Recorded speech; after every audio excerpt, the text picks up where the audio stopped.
Howdy, folks. How you doing? Welcome very much to my podcast. This is only my second episode. I'm excited about this new forum and medium for communicating. I think it's more open. I'm more open to questions, and our subjects are not as fixed. As you know, in my history of doing webinars, which I've been doing for quite a long time, and I have hundreds of recorded webinars, usually I pick a health subject like diabetes, high blood pressure, cholesterol, arthritis, etc., and I focus on talking about how to address that health issue, uh, through herbs and through diet and through lifestyle changes and even home remedies. But here in these podcasts, I've just got more open subjects, and I'm more open to questions, and I'm more less focused on a particular health condition, and just more open to just speaking and communicating and teaching and taking questions. So I really encourage you to join these live and not just watch the recording, so you can too ask questions. So my subject, though, today is on misconceptions regarding taking herbal medicine. And this is a big issue even for my own patients. Of course, I have thousands of patients, and they're always asking me a lot of questions about the herbs. So I'm hopefully going to answer a lot of these questions. And if you are my patient, then I encourage you to really watch this carefully, because it's going to help you to better understand how to take your herbs and how they work and what you can do. So first, I'd like to say that we shouldn't think of taking herbal medicine just for, a specific health issue and then stop, kind of like we would if you had heartburn or acidity. You can take an acid blocker, and if you don't get the acidity, maybe you don't take it. But here it's a lifestyle. You should be taking herbs to be preventive, not just waiting for the health problem, which unfortunately 99% of all people are doing. I'm taking herbs every day. I take immune herbs all summer, winter long, so I don't get infection. I take cooling herbs all summer long, so I don't get too hot. Sometimes I'm taking calming herbs. Sometimes I'm taking sleeping herbs. Sometimes I'm taking skin herbs. I'm taking allergy herbs sometimes. Here in Texas, I get some allergies. I have to take my allergy tea more than I ever used to have to take it before. Even though I'm in my early 60s, very healthy, I'm still taking herbs every day. But that's why I'm healthy. I'm being very preventive. I'm catching issues very small. Just like my patients and even my son has learned that if you have an infection or a flu, if you hit it fast with the herbs in the first day, you won't even have it the second day. But if you let it drag on and you don't start any type of natural treatment until after a week, you're really postponing your own recovery. So, herbs really should be a lifestyle. You really should have herbs ready for the cold, the flu, the immunity, the sleep, the allergies, all the types of conditions that you have. You should be ready and be prepared to address these conditions. And, this podcast is sponsored by my company, herbmanteas.com. And I provide over 50 teas on that site. And have a tea for every single health condition. I don't know why I just grabbed a few here, but this is smoker's tea, for example, just showing you the broad range that you can do with teas. People don't think about reducing nicotine cravings, but lobelia is very famous for it. And this has helping soothing the throat, soothing the lungs, helping the lungs heal, and reducing nicotine cravings. So my point here is that even something as far as quitting smoking of cigarettes, these herbs can help you if you have a good formula. And that's what I want to talk about next. I do sell my products, my teas mostly. I don't sell the Indian herbs much because they're too powerful. On Etsy and eBay, I do sell a lot of my teas. Many of them, of course, are banned to sell online. I just can't sell it like that. Smoker's tea, you can't sell that on Etsy. There are some of these sites, even Google, they'll just pull it down just because it says smokers in it for some reason. Like I have an alcohol detox tea, and it keeps getting banned on online. So I'm probably going to rename it Drinker's Tea, and that may stop it from being banned. So this is another problem. Of course, a lot of these herbal remedies are being banned, and you have to be very careful what you say. Even if I've treated the condition 1,000 times with my herbs, I can't tell anybody this herb is treating this condition. Just the reality of the laws and the restriction that we have. Yeah, all my teas are organic, everything. I mean, that's not just organic.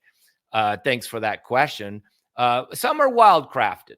And sometimes we prefer the wild crafted. Wild crafted means it's just growing out there in the wild and people are harvesting it. These are even better than organically grown. And the herbs are really coming from all over the world. There's nobody who could grow enough herbs to treat all health conditions from their own region. Sometimes I see people say we're growing our own herbs, and it would be really hard to grow even 50 herbs in one location. It's just like growing vegetables. You can be good at growing cilantro and bad at growing broccoli. So to be good at growing 50 herbs, uh, obviously near impossible. So I think a lot of people who are growing and using only local herbs, they're very kind of limited just to what grows locally, which can be good. I mean, if you got a lot of local herbs and you're treating local health conditions like allergies, that can work out. But if you're trying to, like me, just treat all health conditions, and my patients are all over the world, I could never grow all of my herbs in one place because some are from tropical environments, some are from desert environments. So people who say I'm growing all my herbs, I'm looking at the list of these herbs. I'm thinking, how could they be growing those herbs in southern Texas when that's a tropical herb? Or how could they be growing that herb in organic Oregon when that's like grows in the desert? And so, you really, that's the beauty of herbalism today is we can get herbs organic from all over the world. And it's not just organic that we want. We want quality. It's like frankincense. I can get frankincense from India. I can get frankincense from Iran, and I can get frankincense from Oman. But anybody who knows herbs knows the best frankincense in the world comes from Oman. So I can get saffron from Mexico. I can get saffron from Iran. I can get saffron from Morocco. And we all know that some of the best saffron in the world is Iranian and Moroccan. Of course, if you ask a Moroccan, they'll tell you they have the best saffron in the world. But it's not Mexico. You can get some good herbs from Mexico. We get some, actually, some Garcinia fruit from Mexico. We have it flown up from Mexico from a farm that's just growing it. Most of the places we get it from, they're just growing one or two herbs, and they got good at growing that herb in their area. Nobody could grow. I have hundreds of herbs. I probably got 500, 600 herbs. So, I mean, they're coming from all over the world, tropical clients, desert clients, climates. And that's the wonderful thing about herbalism today is we can pull these herbs from the whole world. Many of them are tested. Most of these herbs coming from India are tested. And there's a lot of bad information going on about herbs out there in the market, which confuses people. So again, it's a lifestyle. It's a way of life. It's a choice you have to make. Don't wait until you have the health condition. Unfortunately, most of my patients follow this pattern.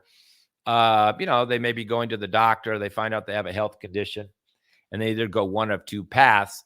They don't want to take the medicine, and then they go online and search for cures, and they try all these things online, mostly supplements and vitamins and things in capsules, and maybe some herbs here and there. And if that doesn't work after a few years, they end up with me. Or they do the medicine first for 5 or 6 years and they think, oh, they're all fine until they get the side effects of the medication. And then they start looking for alternatives. And then they're back on Google, searching, trying for a couple years. And then they come to me. And I would say almost every patient I have has searched minimum 2 years. We're not talking 2 months. We're talking 2 years. Some people even 10 years have been online trying things over and over and over until they come to me. And, if it's just your common cold, then fine. Experiment, learn. But if you have a life-threatening condition or you're trying to avoid medication to get off medication, just looking online isn't a good idea. I never search online. I never look online. I never Google anything online. And if you send me any link to anything that you saw online, I'm not going to look at it. I don't look at any research, nothing. I'm an Ayurvedic doctor, Ayurvedic pharmacist. I'm following Ayurveda. I'm following what my teachers told me, and I'm following what's been working for sometimes thousands of years. I don't need to look at anything new, any new research and look online, or I would be as confused as my own patients are. And I can tell you, every single patient is confused. Even the smartest of people get confused with all this contradictory information out there. And of course, the internet really at this point is basically the blind leading the blind. Mostly it's just people on there Googling, you know, 5 foods, 5 herbs for high blood pressure. Never do that. I mean, once you see 5 herbs for blood pressure, 10 herbs for blood sugar. I mean, probably some of those are correct. Some of them are useless. Some of them could make other health conditions worse. But this person who wrote this is not an herbalist. They just went on online and Googled, and they're just repeating it and reposting it. And a lot of these people posting things, particularly about chocolate, about mushrooms, mushroom coffee, a big fad now. They're just selling stuff. These are people selling products. So, of course, they're going to tell you all the benefits of taking chocolate. It's got more magnesium. Now people are convinced that, mushrooms, mixing 5 mushrooms together, cordyceps, reishi, chaga, and mixing them all together is like some type of cure-all or something. Well, it's just a current fad, and you need to be very careful with mushrooms. Generally, you shouldn't mix 2 or 3 together. I use mushrooms. I have a heart tea. I put reishi in it. I have a nerve rebuilding tea, and I put some mushrooms in. I use some for immunity, but usually just one mushroom. Mushroom is like the icing on the cake. You already got the cake. The cake's good, but make it a little better. You can use some mushrooms to specifically for their immune building, circulatory building, blood sugar lowering qualities. But 5 mushrooms together mixed with coffee is just a complete fad. So you really have to watch out about a lot of fads out there. But let's talk about different types of herbs. There's a lot of misconceptions about herbs. A lot of people are just, they're taking tinctures all the time. Well, if you notice, I don't sell any tinctures, and I'm well known for treating every single health condition under the sun. And I have testimonials for almost every single health condition under the sun, except those conditions that I can't say that I've treated. Mostly they start with C. A few of them start with C, but I can't put testimonials for everything I've treated, but I've treated everything. Not to say every single case was successful, because a lot depends on the patient and my own skill at the time. But I don't use tinctures. Tinctures are very weak. And I don't use much homeopathy either, except for on children and pets. Young children and pets, like if I have a cat that's got a problem, or a kitten, or a dog, or a baby, homeopathy is very safe. And for those type of very sensitive type of patients. But overall, most of my clients have waited way too long. The condition has progressed along the way. They've been trying things unsuccessfully for years, and nobody's really catching things in the early stages. So basically, I can't use weak formulas. Homeopathy is very subtle, but weak, and, for allergies, it has certain effects, immune modulating qualities. And tinctures are very convenient, and, you can put a few drops in your tea and, feel some effects in your nervous system, but there's very little you can do with tincture. And this is one problem. One misconception people have: I tried everything. I hear it every day. Well, they've just been doing some tinctures. Tinctures are weak. Wait until you start doing powdered herbs. Powdered is much stronger. That's the strongest form of taking an herb, is in a powder. And the oil Ayurveda is mostly in powders, or in oils and ghees. There's other different carriers or bases for herbs, but just powder called churna is the most popular, or most effective, and most powerful, because you're just ingesting the whole herb. You're not taking an extract from it. I mean, I can make a big old bottle of tinctures from just one bag of tea. So I can take a bag of tea, throw it in a big, 3 gallons of water, boil it up, boil it down halfway, put the glycerin or the alcohol, dissolve that, and then I've got like 20, 30 bottles of a tincture. You're not using much herb to make a lot of tincture. So how much you really, and then you're only putting it in an eyedropper. Sometimes people said their tincture wasn't working. I said, try throwing half a bottle of it, and then you'll feel it. But now your whole tincture's gone in one day, because you're taking half a bottle in the morning, half a bottle in the evening, and now you feel the effects, and now your blood pressure reduced, but only for a short time. They absorb very quickly. Their effects are gone very fast. So if you really know what you're doing, you're dealing with a young child, you're trying to affect the nervous system. Okay, you could use a few tinctures here and there, but like I said, I don't use them at all, even though I do make them, and I've made them in the past. After the powders, probably the best is the teas in decoction form. And when you look at these teas that I sell, Herb teas, you can see the back. You have two choices how to take the tea. First is infusion, where you just pour in hot water. Second is decoction, where you boil it. And this tea is a decoction. And it even says when to take it: before meals, night, day, as needed with meals. This tea, by the way, I say plus tea, and we know what that's for. Hopefully, you know. Uh, starts with the word C, and that has to be boiled. With most teas that are made with roots and barks need to be boiled. And you can, and most teas that are leaves and flowers, you don't need to boil them. You just do an infusion. So, and you really shouldn't be mixing barks and leaves together. I mean, you can tell as a good herbalist because he's got all barks and roots and stems in there, and he says decoction. But when you see people mixing roots and leaves together, that's usually not too good. And when you see people, unless they're really advanced herbalists, they're starting to throw in Chinese herbs, Western herbs, Indian herbs, South American herbs, and they're throwing it all in one big pot, and they're trying to make a tea. So I wanted to finish my point, though. Tinctures and little drops are not really the effective form. In fact, even capsules are not good. I don't even sell capsules. We don't make capsules. Now, we do out of demand. If the herb tastes bad and you're not a digestive herb, we will put it in capsules for you, but they don't work as well. Because you want these herbs to go, these powdered herbs, you want to put them in the water, put them in a cup and add the hot water so they dissolve. The qualities and the herb itself goes into the water, then you drink it. But when you just pop in capsules, it's hitting your stomach acid. It's not having a chance to dissolve. So, if you see an herbalist, they're only giving out capsules, that's not a professional. They're not that experienced. They're just trying to sell something. So I've refrained from selling capsules for 15 years. And finally, I've given in and will sell some of my products, like the terrible tasting colon herbs in capsules, just for the taste, and they still will work. But all the digestive herbs should never be in capsules. And I see a lot of people taking herbs that they shouldn't be taking because they can't taste them, like oregano oil. I've had people had heartburn from oregano oil, moringa, black cumin seed oil, because they're taking them in capsules.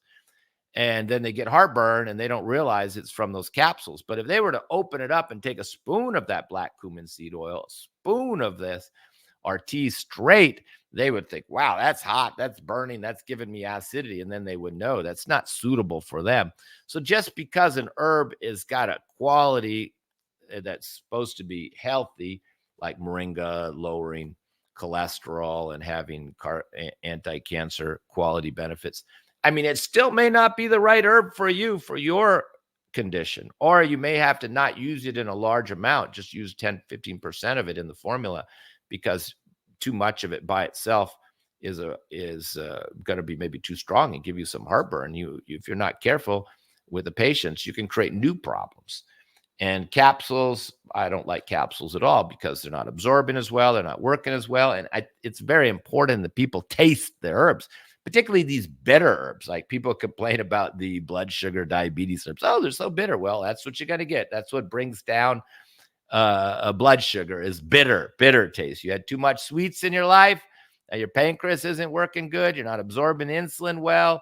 So now you need bitter herbs. Bitter herbs stimulate the pancreas and help the body metabolize the blood sugar better. So all the herbs are going to be bitter. And if you just take them in capsule, they're not going to work as well. They need to hit the tongue. That bitter taste needs to hit the tongue, or the hot taste, or sometimes a sweet taste, or the sour taste.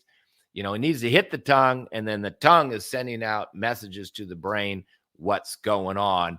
And that's part of the treatment, is the taste. And of course, bitter herbs like Gymnea sylvestre, for example, they reduce your appetite down. Not only lower your blood sugar, but they reduce your appetite. So, you're a diabetic, you're snacking too much, and you don't want to be snacking, because you can't be snacking on fruits and cookies and candy if you're a diabetic. So not only will it lower your blood sugar, but it will lower your craving for sweets. In fact, Gymnea sylvestre in Ayurveda is called Gumar, and Gumar means the sweet killer.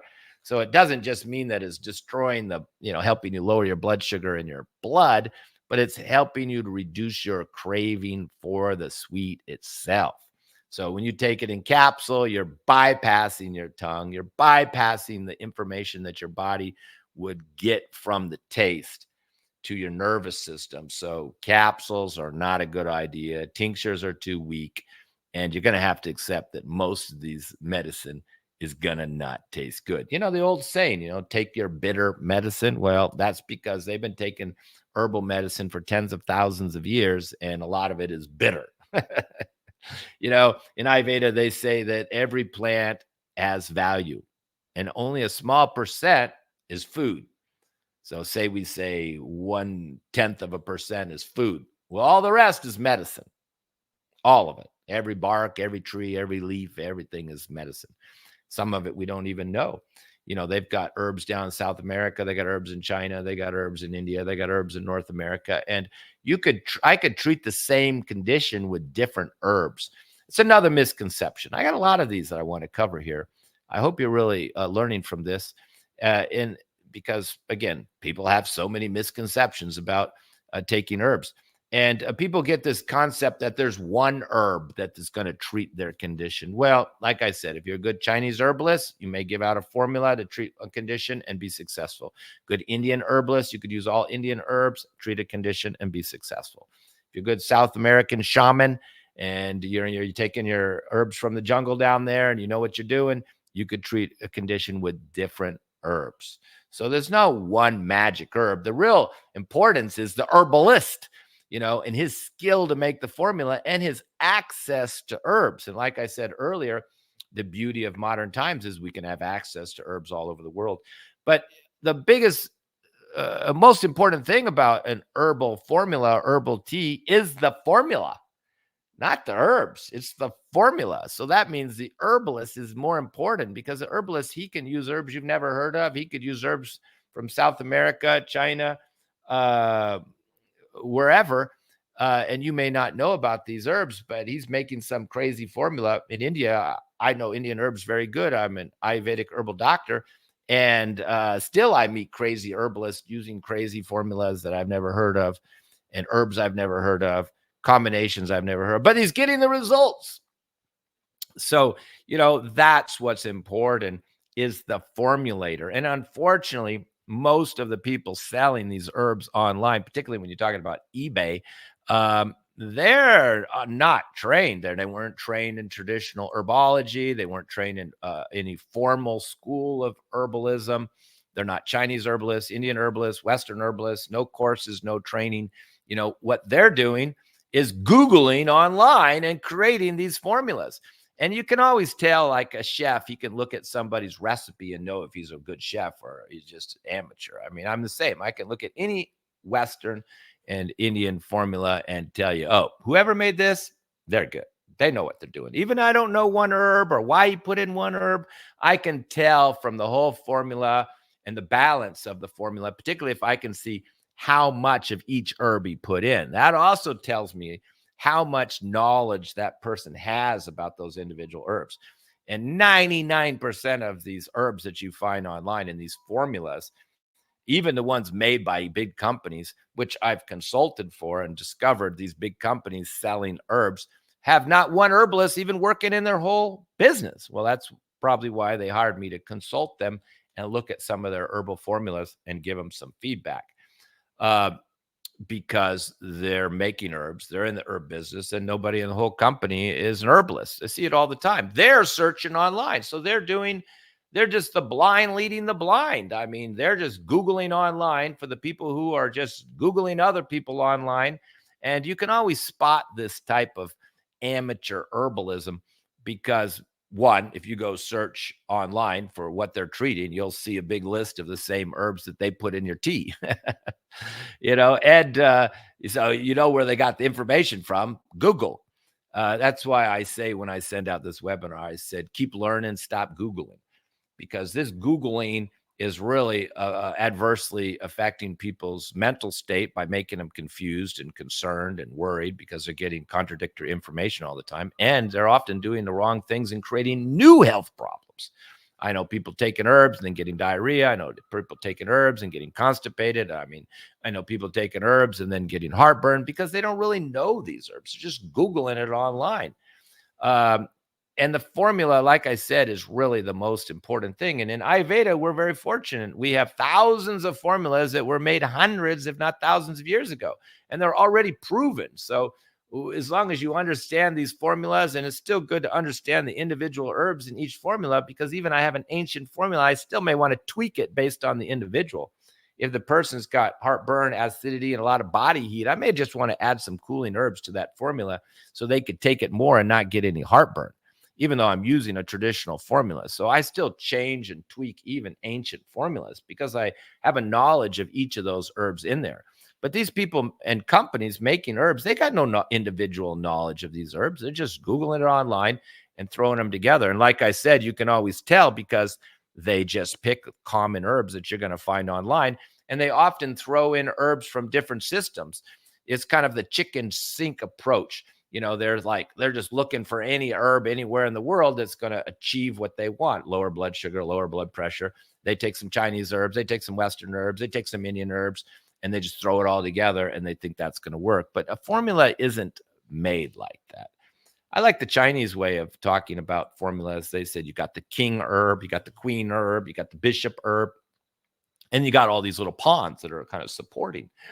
I like that approach because there's always a king herb, the main herb, the main guy. Sometimes he can be as much as 50% of the formula. He's the king herb.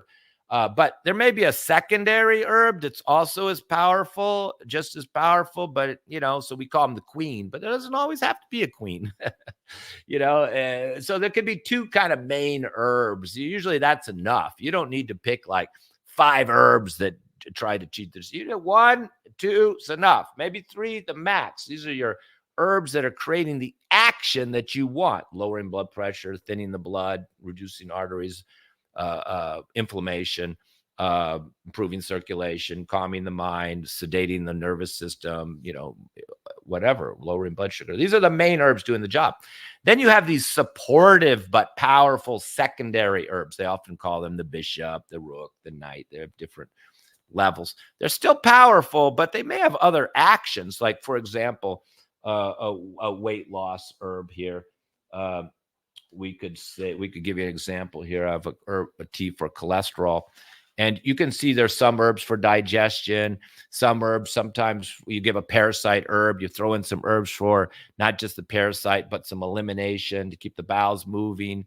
You have weight loss herbs are often very complex because there's really no weight loss formula. We put in liver herbs, we put in herbs to reduce the appetite, we put in herbs to lower the blood sugar, to lower cravings. And then there may be the main herb in a weight loss formula. Could be like Garcinia fruit. That's a very well-known herb to help to lose weight. So that could be the king. And then Gymnea sylvestre could be the queen. She's like, that's good for blood sugar, diabetes, cravings, and that helps indirectly with weight loss. But probably that Gymnea probably would be more like a bishop. It's more supportive. And then you throw in some like dandelion for the liver, keep metabolism going. You could throw in, other herbs like chickweed, which is for water retention and swelling. So, but these are not like directly weight loss herbs. They're making a formula that when it's all taken together, has the action of helping you to lose weight, lowering your appetite, improving your metabolism, stabilizing your blood sugar, keeping water out of your body, unclogging, uncongesting the liver, and helping in these multiple ways. And as a team, they work. It's very rarely an herbalist gives out a single herb, unless a single herb is more like you got one specific task and the perfect herb for it. But most cases, a formula is going to be better. Even I have a wonderful herb like Brahmi or passion flower, which is calming, good for the mind. I still may make the Brahmi half the formula, and then I put in some other herbs around it, Shank Pushpi and maybe a little Tagar and maybe, other herbs as well to make the formula more complete, more balancing. So that even though the main herb is the Brahmi, for example, still there's other herbs supporting it, like a sleeping formula. Maybe the main herb is that's sedating you is valerium, but valerium is very strong, very sedative. So maybe it's only 10% of the formula. And then you got passion flower as more like a supporting herb for the nervine. You got the chamomile, could almost be the king because chamomile by itself will put you to sleep. But if you combine it with other nervines, passion flower, catnip, that's going to make it work even better, give it more support. So the formula is very important. And then the percent of each herb is very important. So even you go Google all the herbs, if you don't know them well, you're not going to know what percent to make them. So I can look at somebody's formula and know how good their skills are. And I see a lot of bad formulas online, particularly like on eBay and places like that, because I'm looking at the formula. And sometimes I do find good herbalists, and once I find a good herbalist, I may be interested in his formula because already I've marked him as a pretty good herbalist. So then he may have some tea or formula that I don't have. And now I'm interested in him because I already know he's pretty good. So I could go look at his formula and I could maybe learn from another herbalist's formula. But I'm interested in the formula. But I don't know what percent he's using, but I have knowledge of all those herbs, so I can determine the percent myself. So sometimes if I'm testing somebody or I'm consulting a company, I have to ask them, what percent of each of these herbs are you using?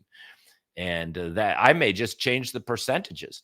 In fact, my formulas, many of them are based, even on the Western formulas, many of them are based on Dr. Christopher's formulas. And Dr. Christopher has many books on his formulas, and he has the percentages and everything.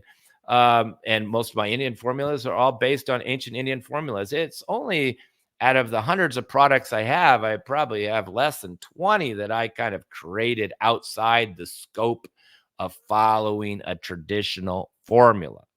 And that's the big problem people have, is they have no training in traditional formulas. They never study these individual herbs, so they don't really know who they're for and who they're not for. And all herbs have counterindications, just like caffeine or green tea. Green tea is an herb. Coffee bean, we could call it an herb too, but we'll talk about green tea.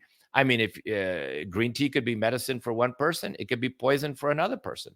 I mean, if you have anxiety, overthinking, heart palpitations, racing mind, then green tea is poison for you. It doesn't matter about its health benefits.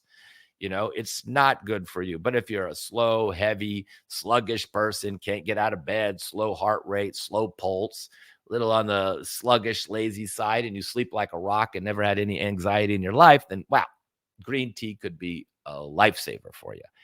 It could be enough to get you through the day, keep you going so you're not napping.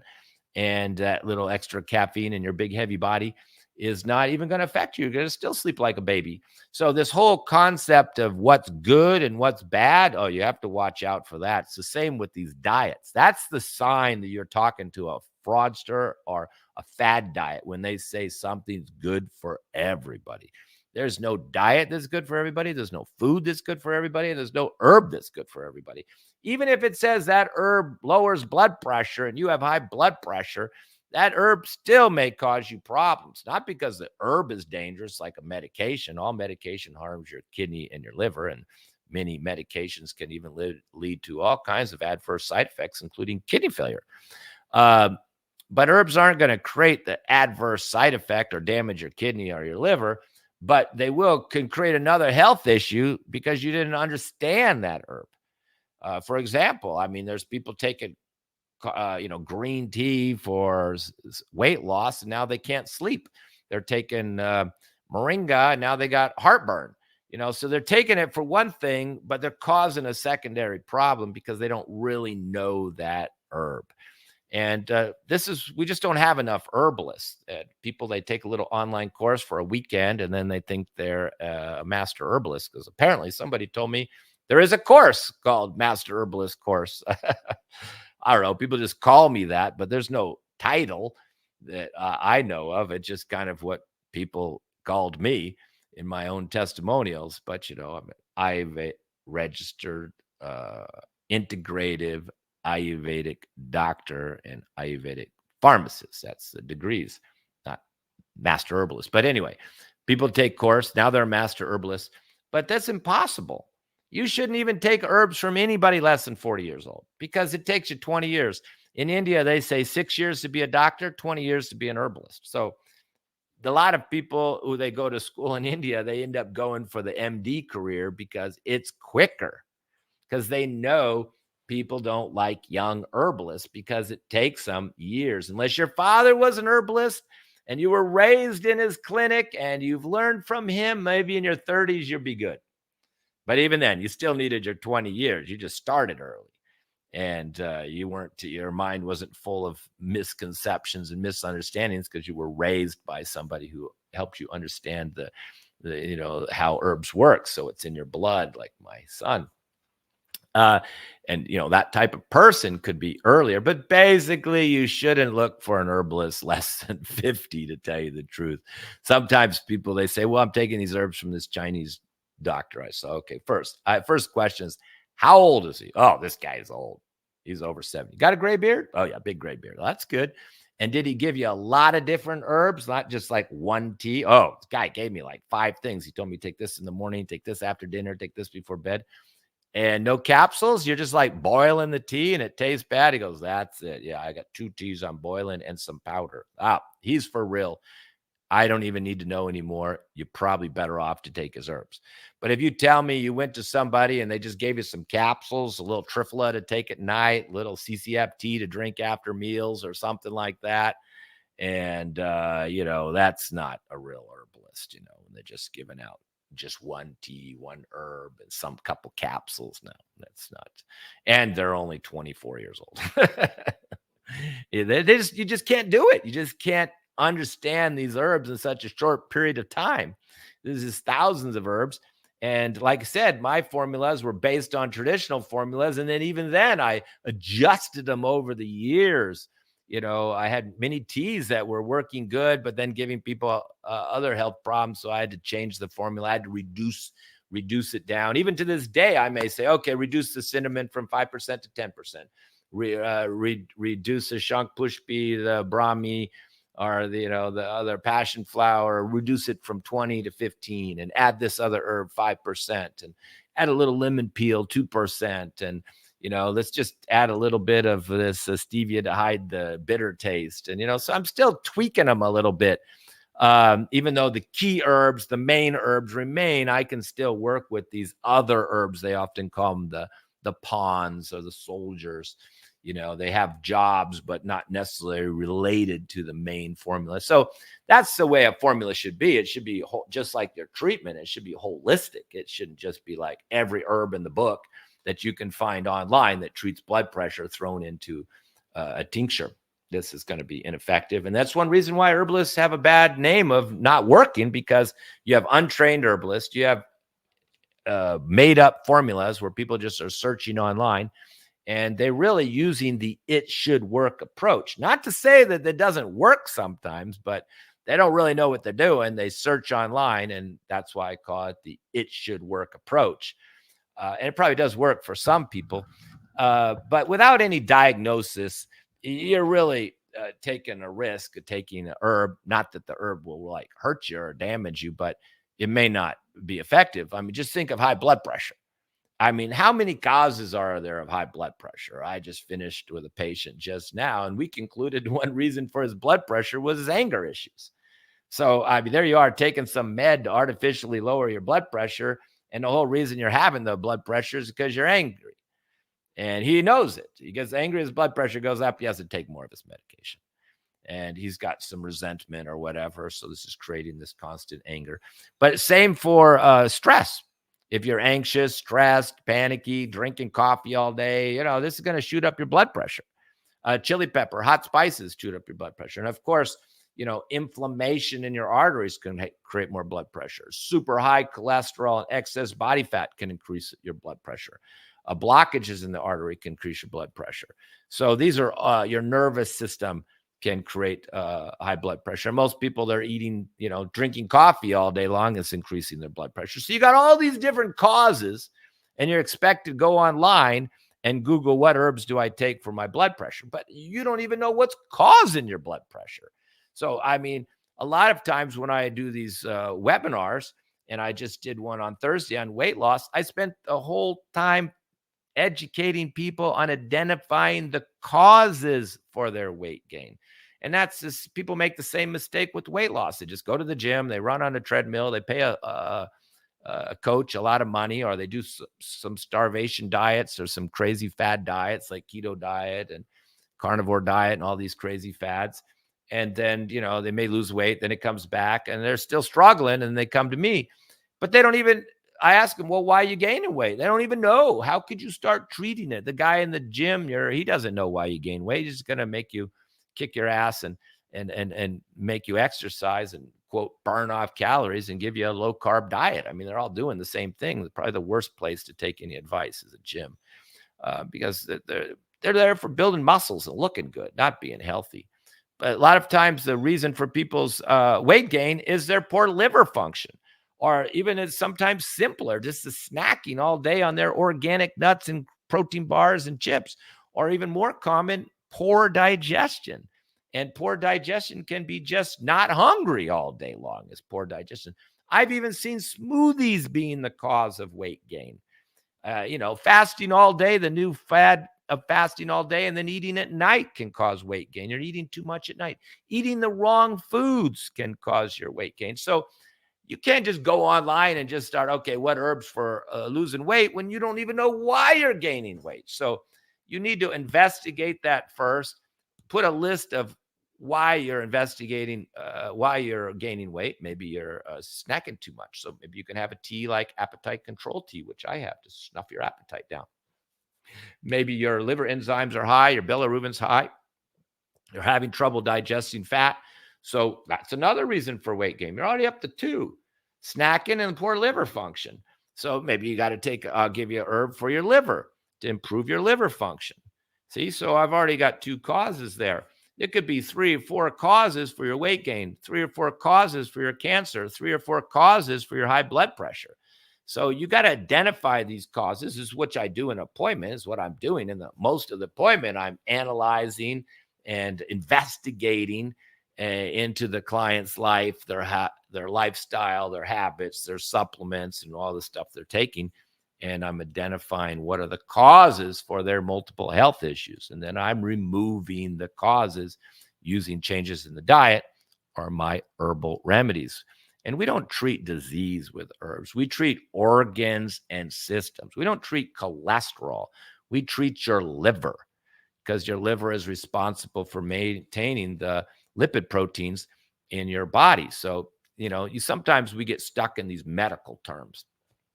And then we're out looking for, something to treat their cholesterol. Well, when you really should just be looking for something to treat your liver. Young kids, they can eat a lot of junk food and they don't get high cholesterol because the liver's in good condition. It's young. And then you got an older person who's eating pretty good and they still have high cholesterol because the liver's old. It's not working as well. So you got to support the liver. You don't take an herb for cholesterol. You take a formula that helps improve your liver function. And I think I did bring one here today just to use as an example. Now, I probably shouldn't call it cholesterol formula. I have to admit, it's probably to sell it. But it says on there to improve liver function, supports cardiovascular system, and reduces cholesterol. Basically, it's helping you. Motherwort is for your cardiovascular system and circulation. And a Tulsi is helping. And Tulsi, moringa, and fenugreek are helping with the blood fat. Green tea is, also helping with it. It's only a small amount in there. And then you have these backup herbs, turmeric, ginger, cinnamon, and lemon peel. Of course, just like lemon water is very good at lowering blood fat. Like we can clean our floor with lemon peel sauce. I got some, it's not sauce, a liquid. I got some formula I buy, natural lemon cleanser, and it's made from lemon peel and it breaks fat up. So, that's why you see lemon peel in these formulas, and you see hot herbs like ginger, black pepper. They're all thinning the blood, helping you to digest the fat. They're stimulating the liver to help you to digest the fat. It's not lowering cholesterol. It's improving your liver function, improving your bile output. And that's helping you digest and break down the fat into fatty acids so you can absorb it properly. And then of course, that's the source of bad fat besides junk food, is your inability to digest the fat. So again, there's many reasons why a person could have high cholesterol numbers: eating junk food, having pig lard, pig fat, bacon every day, or maybe they're eating really healthy, but they're having a lot of coconut oil, a lot of fried foods. They could be vegetarian like an Indian, but eating a lot of fried foods. That could be the cause. Or they could have had some poor liver function and be eating a perfect diet. And they still have high cholesterol because the liver is not working. So again, you have to identify the cause and treat the causes with the herbs or the change in diet. So I hope that helped you understand, how these herbs work, and not expect quick cures. Like a lot of people, I give them my blood formula, my heart formula. I have so many products. I have a couple different heart formulas because there's different types of high blood pressure. And I've had couples where the husband and wife both have high blood pressure, similar numbers, but I'm giving them different herbs because maybe the wife, her blood pressure is high through to anxiety, and the husband's, he's due to, high cholesterol and more blocked artery, and he has more chest pain and there's more blockage. Well, hers is from the nervous system. So you get totally different herbs, but both of them, their blood pressure will lower. But if they swap those herbs, it won't work because it's individualized for them and their formulas. So I hope that help you understand better. But what I wanted to say about these heart herbs, they're not going to work the first day. They're improving your cardiovascular system, particularly the ones that are cleaning the arteries and improving circulation. You may have to take them a couple weeks until you start to see the blood pressure come down. Now, some people say, first couple days, but I know you got to give it a couple weeks, because it's not like a pill that lowers your blood pressure for the day and then the next day you have to take the pill again, and then you have to keep taking it for your whole life. And if you stop, the blood pressure goes back to where it was before. It means you never really fixed anything. You just forcefully kept the blood pressure down, which is better than having high blood pressure. But now, of course, like an ACE2 inhibitor, it can damage your kidneys and you could have kidney failure from taking your blood pressure medication for 20 years. So that's always a consideration when taking any medicine, is the damage that it could be doing to another organ in your body, particularly the kidneys and the liver. But these herbs, like the heart herbs, you take it every day. It's improving circulation. It's cleaning out your arteries. It's thinning the blood. It's doing all these little tasks with all these different herbs like a team. And then you notice a week later, the blood pressure is a little low. You notice 2 weeks later, it's a little lower. You notice 3 weeks later, it's a little lower. And you stop the herbs and it stays low. It stays at that level because it improved your cardiovascular system with the actions that were in the formula: thinning blood, clearing arteries, helping you digest fat, improving circulation. All the different herbs are doing these different jobs, but together over time, they improve your cardiovascular system and remove the cause that we've identified.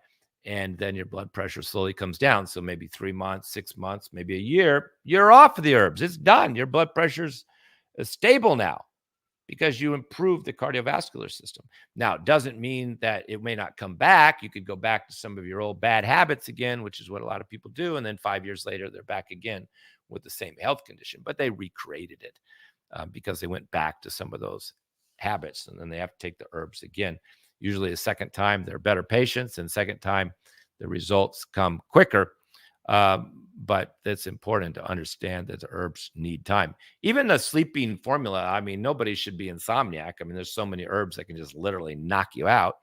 But some people say, it didn't work the first day. Well, just take more.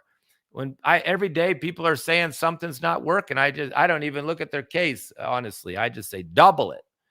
Take 2 teaspoons, and then the next day, that worked. That knocked me out.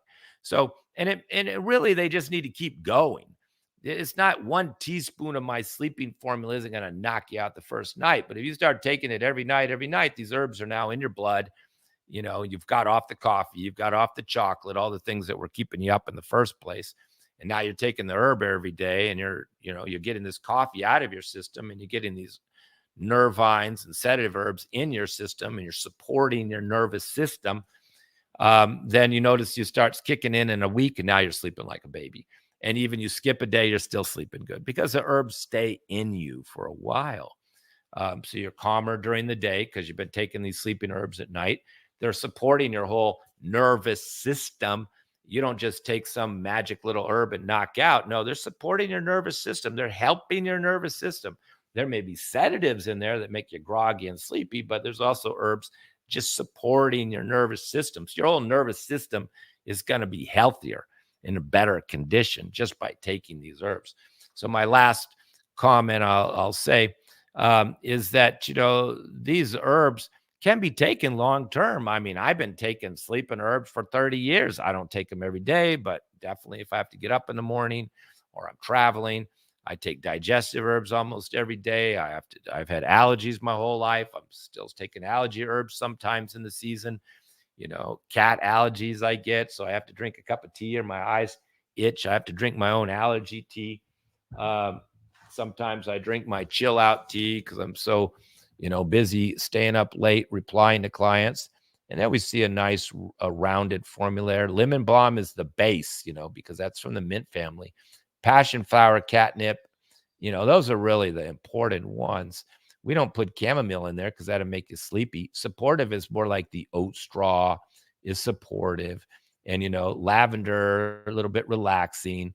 And that rosemary, why is that in there? Well, that's not really relaxing, but it's helping to get the herbs circulated through the body. Same with the cinnamon and rosemary, just getting the herbs out there to the extremities, get them to your head and your feet and up to your brain.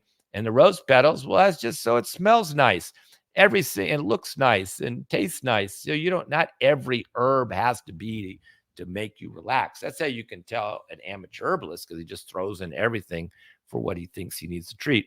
But a good herbalist, he knows he's got 2 or 3 of these relaxing herbs in here, like passion flower and catnip and skullcap. He's enough. And he's got that 50-60% of the whole formula anyway. So it's going to work just with those 3 herbs. He's just adding extra herbs, like I said, to make it smell nice, make it taste nice, to help it get throughout the body, and he may have secondary objectives in those formulas too. And that's a nice rounded formula. That's what you want. The formula is very important, and the quality of the herbs. So the herbalist and the diagnosis. Okay, folks. I hope you learned something. I hope you're more motivated to take your herbs and you don't mind the bad taste, and you have more confidence in taking these herbs, because if you do find a good herbalist, an old guy who's got the experience, he's got the supply, then, you can really treat everything. I mean, I believe I can treat anything with my herbs. Because I have. The big question is the patient for me. I'm not worried about my ability anymore. I'm more concerned about the patients, following the instructions, following the diet, and not doing things that are going to make it worse, and taking the herbs. Compliance. That's my concern. And I've treated many serious cases of, kidney failure and cancer, and some recovered, some didn't recover. But in my mind, or at least from my observation of the cases, it was the ones that didn't take the herbs, complained about the herbs, or stopped taking them and got back on them and just weren't consistent, that didn't do well. And the ones that really were serious and really stuck to it, they're the ones that really impressed me, how well they did, how fast they recovered, because they were just taking those products. And then, people have faith in God, people have faith in herbs. They seem to do better because they have the faith. They believe, and you have to have that positive thinking. One of my earliest teachers told me there's one thing you can never treat with any herb. And I said, what's that, Guruji? And he says, negative thinking. So it's very important to be positive.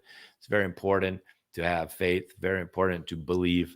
And these are all important factors for a good treatment. Good herbalist, good formula, high quality herbs, and a positive thinking, compliant patient. We need all those things. All right. Thank you very much, ladies and gentlemen. I wish you all the best of health and happiness, and God bless you all.